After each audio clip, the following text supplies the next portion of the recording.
بین الاقوامی حالات جس تیزی کے ساتھ تبدیل ہو رہے ہیں اور تاریخ جس برق رفتاری کے ساتھ کروٹیں بدلنے لگی ہے، اس کے پیش نظر تو ملک و ملت کا درد رکھنے والا ہر شخص یہ سوچنے پر مجبور ہے کہ یار آخر امت مسلمہ اور اسلام کا حقیقی مستقبل کیا ہوگا۔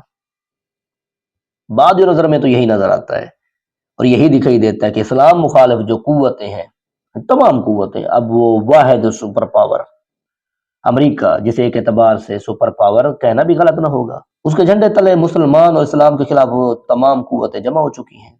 ستم ظریفی یہ ہے کہ قوت اور طاقت کے نشے میں سرچار اس سپر پاور کے سر پر یہودی سوار ہے۔ کون سوار ہے؟ یہودی سوار ہے۔ یہودی ہی ہیں جو عیسائیت کو آگے کرنے والے ہیں، ان کے کندھے پر بندوق رکھ کر چلانے والے اصل یہودی ہیں۔ ہاں، آگے وہ عیسائی ممالک کو کرتے ہیں، اور یہودی وہ یہودی جس کی مسلمانوں سے دشمنی کوئی ڈھکی چھپی نہیں ہے، اس کی دشمنی محتاج بیاں بھی نہیں ہے۔ اسی طرح میں تو صاف نظر آتا ہے بابا کہ امت کا مستقبل نہایت طریق ہے، اور شدید اندیشہ ہے کہ دجالی فتنے جو ہے یہ سیلاب کی صورت کے اندر جو آ رہے ہیں، یہ سیلاب مسلمانوں کو خسو خاشاک کی طرح بہا کر لے جائے گا۔ ظاہراً تو یہی نظر آ رہا ہے۔ ماضی کے اندر بھی آپ نے ملاحظہ فرمایا ہوگا کہ ایک بڑی کامیابی انہیں حاصل ہوئی تھی، اس طرز کی کامیابیاں اب بھی وہ حاصل کر رہے ہیں، اس طرز کی کامیابیاں جو ماضی کے اندر وہ خصوصی قسم کی جو کامیابی انہیں حاصل ہوئی تھی۔ وہ کامیابی کیا تھی؟ وہ یہ کہ فلسطینیوں سمیت تمام عرب ممالک نے اسرائیل کو اس حد تک تو تسلیم کر لیا تھا، اس حد تک تو تسلیم کر لیا تھا کہ اس کے ساتھ مذاکرات کی میز پر بیٹھنے کے لیے تیار ہو گئے۔ اب ظاہر ہے کہ ان کی آخری منزل مقصود وہ دو چار ہاتھ جب کہ لب بام رہ گیا کہ مصداق بن چکی ہے، اور وہ ہے عظیم ترین اور عظیم تر اسرائیل کا قیام اور ہیکل سلیمانی کی تعمیر نو۔ یہی یہودی چاہتے ہیں، اور میرے نزدیک یہی مقدس اتحاد کی اصطلاح ہے جو ان کے ہاں رائج ہے۔ یہ یاد رکھیے گا، مقدس اتحاد سے مراد یہ فقط عیسائیت کا ہی اتحاد نہیں ہے، بالکل نہیں یہ سمجھنا چاہیے میرے نزدیک۔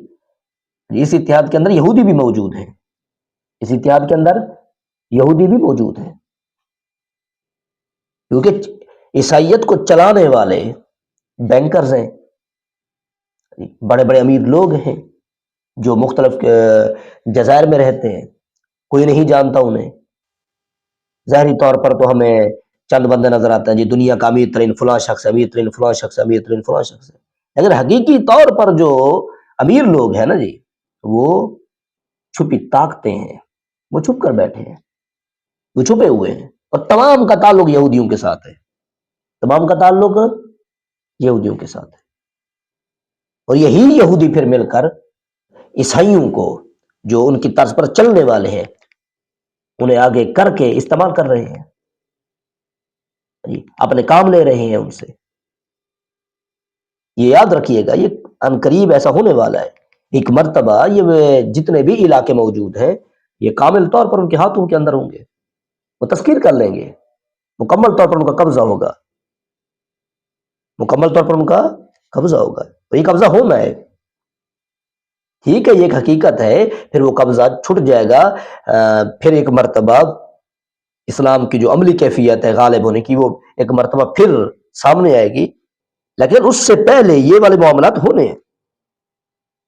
آئیں گی فوجیں ترکی کو کچلتے ہوئے، ہاں جی، یہ سامنے والے جتنے بھی ممالک ہیں انہیں تباہ کرتے ہوئے آگے بڑھیں گی فوجیں متحد ہو کر مقدس اتحاد کی صورت کے اندر قبضہ کر لیں گی یروشلم پر، اور وہ تیاریاں شروع ہو چکی ہیں۔ ہم ہیں کہ سوئے ہوئے ہیں، ہم ہیں کہ خفتہ ہیں، نمازوں کے اندر لگے ہوئے ہیں، روزوں کے اندر لگے ہوئے ہیں، اعتکاف بیٹھتے ہیں ہم لوگ، لیکن ایسا کوئی سجدہ نہیں کرتے جس سے حریت کا پیغام نکلے، جس سے حریت کا پیغام نکلے، ایسا کوئی سجدہ نہیں ہے کہ جس سے ہم فکر کے دامن کے ساتھ وابستہ ہو کر ملک اور ملت کی سالمیت کے لیے کام کریں، ملک و ملت کے اپنے اسلام کی بقا کے لیے کام کریں. ہم یقینی طور پر ہمیں باقی رہنا ہے، ہم بھی تو اپنا کام کریں نا. فقط کسی مہدی کے انتظار میں بیٹھے رہے، کوئی مہدی آئے گا ہمیں بچائے گا، کوئی مہدی آئے گا ہمیں بچائے گا.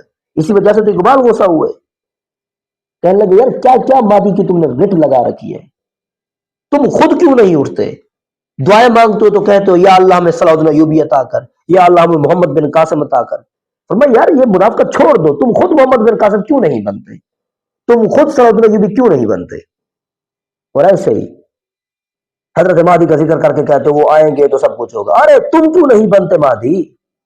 اس سے یہ مراد ہے معاذ اللہ تم مہدی، مطلب ان جیسے تم کام کیوں نہیں کرتے؟ یہی وجہ ہے کہ انہوں نے ایک جگہ پر انکار والی صورت بھی اختیار کی تھی، امام مہدی کے انکار والی صورت بھی اختیار کی تھی. وہ بھی فقط تھی تو مبالغہ آ رہی، لیکن تحذیر کے لیے کافی تھی ہمیں، اور کافی ہو جانی چاہیے تھی، کافی ہو جانی چاہیے تھی. یوں ہی ہاتھ پر ہاتھ دھرے بیٹھے رہو گے، کب تک بیٹھے رہو گے؟ وہ تمہیں کچل ڈالیں گے، وہ تمہیں مار ڈالیں گے، سب ختم کر دیں گے، سب فنا کر دیں گے. پھر کوئی اٹھے گا، وہ کام کرے گا، جی عملی طور پر اسلام کو غالب کرے گا. وہی شخص تم کیوں نہیں بنتے؟ یہ علامہ کہنا چاہتے ہیں. وہی شخص تم بنو، وہی انقلابی شخص تم اپنے اندر سے تیار کرو، خود سے تیار کرو، خود فکری بن جاؤ، خود خضر کا کام کرو اور رہنما بن جاؤ، خود حضرت مہدی کا کام کرو، راہ استوار کر دو. کیوں نہیں کرتے ایسے کام؟ اب جبکہ تمام قوتیں اکٹھی ہو چکی ہیں اسلام کے خلاف، جہاں سے بھی اسلام کا نعرہ لگتا ہے وہیں یہ تمام متحد ہو کر قوتیں ٹوٹ پڑتی ہیں. کیا انجام ہوا ان لوگوں کا جنہوں نے اسلام کے نعرے بلند کیے، اسلامی تنظیمات بنائی، اسلامی تنظیمات بنائی، ان کا کیا حشر ہوا؟ کیا دیکھتے نہیں ہو آپ؟ کیا مصر کے حالات آپ کو یاد نہیں ہیں؟ کیا لیبیا کے حالات آپ کو یاد نہیں ہے؟ کیا افریقہ کے حالات آپ کو یاد نہیں ہے؟ کیا کیا تھا یورپی ممالک نے ان کے ساتھ؟ کہ یہ شام کے حالات، فلسطین کے حالات، کشمیر کے حالات، چچنیا کے حالات کیا آپ کے سامنے نہیں ہیں؟ پھر بھی یار آپ سوئے ہوئے ہیں، پھر بھی آپ خفتہ ہیں.